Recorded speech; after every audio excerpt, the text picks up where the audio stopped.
I don't think enough people are paying attention to what the Eagles just did in the offseason, because if you stack these moves together, something very specific starts showing up. Different players, different positions, different contracts, but they all follow the same pattern. And if this pattern keeps going, the next move might already be obvious. So let's get it mixing.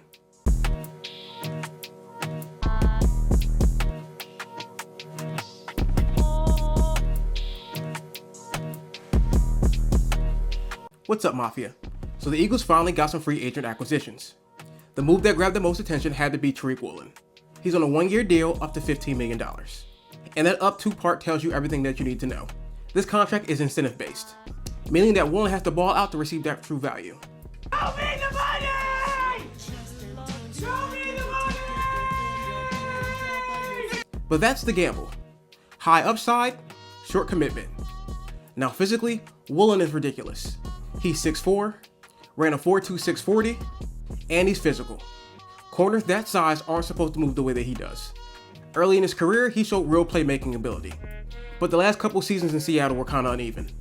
His production has dropped, and he only had one interception last year, and that's why his value dropped. But if Woolen finds that earlier version of himself, Philadelphia may have just stolen their starting corner. And if that happens, this secondary becomes a nightmare for the entire NFC. And I like this signing. Low risk, high reward. And we finally get a legitimate CB2 to play alongside Quinyon Mitchell. Howie just made another move that fits that same philosophy. We signed Arnold Ebiketie to a one-year deal, with a max value of about $7.3 million.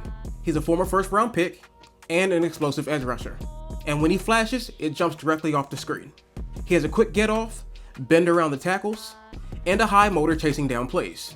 But the numbers didn't match the talent the last couple of seasons. And that's why he became available. And Philadelphia immediately stepped in. We didn't bring him here to have to carry the pass rush. We already have Nolan Smith and we have Jalen Hurts who's developing. And Ebiketie just adds to the rotational juice. Fresh legs, situational pressure, and adds another feel to our edge rusher group. And if Philadelphia does decide to get another edge rusher later, this move still works. And another thing you should be paying attention to is the fact that it's only a one-year deal. There's a trend amongst these signings. Another defensive signing that slipped underneath the radar was Jonathan Jones, a veteran corner also on a one-year contract. He's played most of his career with the New England Patriots, an undrafted player who built himself into a dependable defender. He primarily plays outside, but he does have some experience on the inside. And the speed is still there. He ran a 4.3 at his time at the combine. And I like this because this is just another depth move. Mitchell outside, Woolen outside, and Dejean inside. Jones gives Fangio another experienced option just in case injuries do show up. And if he isn't playing defense, he gives special team value. And I like this move. Another cheap veteran signing for depth. I say do whatever you have to do to make sure that Kelee Ringo doesn't see the field. Now pause for a second and think about it, because the pattern with these signings are becoming pretty obvious. Short deals, athletic players, all improve-it opportunities. Philadelphia is betting on talent, but not tying itself to long-term contracts. And that matters because if the right player becomes available later, Howie Roseman still has the flexibility to make that move. Now let's flip over to the offensive side of the ball. The Eagles silently helped the run game by signing Johnny Mundt, a tight end who's a blocking specialist. And the big thing is, he comes from systems tied to Sean McVay and Shanahan. Those offenses lean heavily on a tight end who can block, seal the edge, move linebackers, and create outside running lanes. Mundt graded well as a blocker last season. So when the Eagles want to lean on the run game, those formations become easier to execute. Heavy sets, play action, multiple tight end looks. It's not flashy, but it makes the offense more flexible. This is a move that I like. We only had one tried and true blocker on the roster, and that's Dallas Goedert. Bringing Mundt in immediately improves our blocking. And now the internal moves, because this is where the Eagles start managing the cap. Landon Dickerson agreed to a contract revision. 2 years, around $36 million. Originally, he was set to make about $39 million across 2 seasons. Now some of that money shifts into incentives. He'll still earn a little bit under $16 million this season. But that structure creates flexibility later. But that makes it so that he's not under contract for 2028. This move prevents the Eagles from getting stuck with massive offensive line deals, piling up all at once. This is a good move because it creates some cap flexibility, but it also leads me to believe that Landon Dickerson may believe that his time in Midnight Green may be up. The injuries have been piling up, and at the end of the day, he had to do what's best for himself. Another quad adjustment came from Michael Carter. Instead of being cut, he reworked his contract. It's a small move, but these cap adjustments matter. They create breathing room and allow the Eagles to stay aggressive if the opportunity arises. It also shows that Michael Carter really wants to be here, and that Vic Fangio may have plans for him. So maybe another depth piece, Or maybe they slide him back and he has some safety reps, because we are short at that position. Now, remember the pattern that we talked about earlier.